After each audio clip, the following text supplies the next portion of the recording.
এই মেয়ে কে তুমি? এই বাসার ছাদে উঠেছো কিভাবে? পা দিয়ে হেঁটে হেঁটে উঠেছি। কিন্তু এই বাসার ছাদে ওঠার পারমিশন তোমাকে কে দিয়েছে? আর পারমিশন নিতে হবে? আমার পারমিশন নিতে হবে? ব্যাপারটা হাস্যকর না? আমার বাবার বাড়ি মানে আমার বাড়ি। তাই তো বলি, আমার নাম আরো, এই বাসার নতুন ভাড়াটিয়া। কিন্তু আম্মু তো বলেছিল পাশের ফ্ল্যাটে হাজবেন্ড ওয়াইফ, ওটাও বলেছিল একটা বাচ্চা মেয়েও আছে। এই বাচ্চা মেয়েটা কি তুমি? আমার থেকে বাচ্চা মনে হয় তোমার? তা মনে হয় না, মাঝে মাঝে আমাদের দেখা হবে। আর তোমরা নতুন এসেছো, আড্ডা দিতে মন চাইলে আমাদের বাসায় চলে আসবে। তোকে তো বাসার ছাদে উঠতে দিতে চাচ্ছিলেন, এখন ডিরেক্ট বাসা ডাকছিস। ভাবলাস যখন ইচ্ছা মন চাবে তুমি এই বাসার ছাদে উঠে যাও। এখন পাই।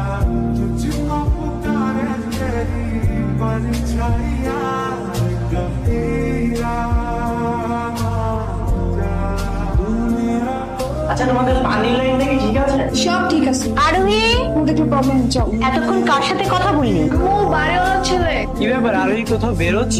হ্যাঁ, ভাবলাম একটু ঘুরে আসি। তুমি আমার সাথে চলো, এলাকার সবকিছু আমার পরিচিত।